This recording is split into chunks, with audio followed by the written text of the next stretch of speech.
Thank you so much for having us here today. This is just such a complete honor. So basically, when I was asked to come speak to everybody, I initially was going to talk about the nonprofit, but then I thought that I would talk about something that would resonate a little bit more with all of you, and something that you could take something away from, and that's leadership. So I've been involved with leadership for a very long time. I entered leadership class when I was 13 years old, and now I'm almost 33, so that's many years of learning and developing my leadership skills. When I was in high school, I was junior class president and director of activities, and then I went to UCLA. I know, I did not wear my blue and gold just for you guys. And 2 years after graduating, I established Pinups for Vets. It's a crazy notion and possibly my A-type personality, but I've always felt a great need to give back to those around me. I always felt that I had the capacity within me to make a change in the world and to make an impact. And I know that all of you in this room are leaders. You're here, that's why you're doing what you're doing, because you are all leaders. And so quickly, I just wanted to talk about two qualities that I think make a really great leader. So I talked a little bit about kind of my A-type personality, and my volunteers, ambassadors can attest to that fact. I think that one of the things that really makes a great leader is someone that can be resilient. And what is being resilient? That means being able to recover quickly from undergoing some pretty intense circumstances. And basically, the quicker you can recover, the quicker you can move on. And I mentioned my personality because I'm a pretty intense perfectionist. I want things to go, always as planned. I don't want anything to go wrong, and I want everyone to be happy all the time. And I don't know, can any of you relate to that in this room?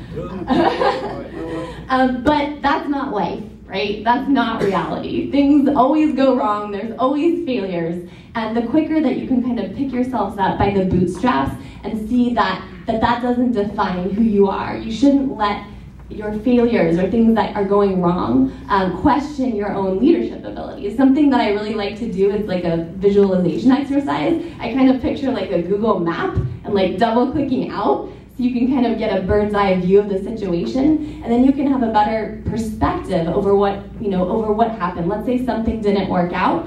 You realize, hey, that doesn't mean everything didn't work out. That just means one thing.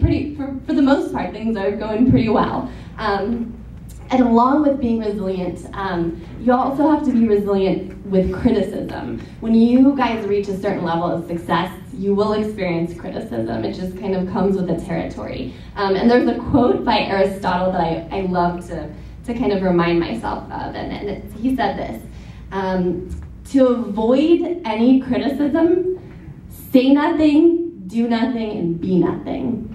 And I know that all of you want to be something, and so you just, along with leadership, you're taking risks.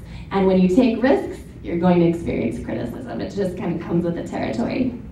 And the second and final thing I wanted to talk about, a trait that I think makes a good leader, is leaders establish something called the circle of safety. And one of my favorite speakers and authors, Simon Sinek, talks a lot about this. Are any of you familiar with Simon Sinek? He has one of the most viewed TED Talks on YouTube. He has a book called Start With Why and Leaders Eat Last. Definitely worth a read. But basically, really great leaders establish something called the circle of safety, and that's where they create a very safe environment for those that they're responsible for. They create an environment where people feel protected, they feel safe, they feel like they can come and talk to you in times of need. And the greater the circle of safety is, the stronger it is. There'll be less conflict within the organization, there'll be more peace, and the organization will be better equipped to face external conflict. There's a quote that I found that I thought would work well with this. It was actually a quote from former Secretary of State Colin Powell, who was a 4-star general, as you know, and he said this: "The day soldiers stop bringing you their problems is the day you stopped leading them. They have either lost confidence that you can help them or concluded that you do not care. Either case is a failure of leadership. So as leaders, I wanted to remind you to be there for your brothers and sisters in uniform. They need you.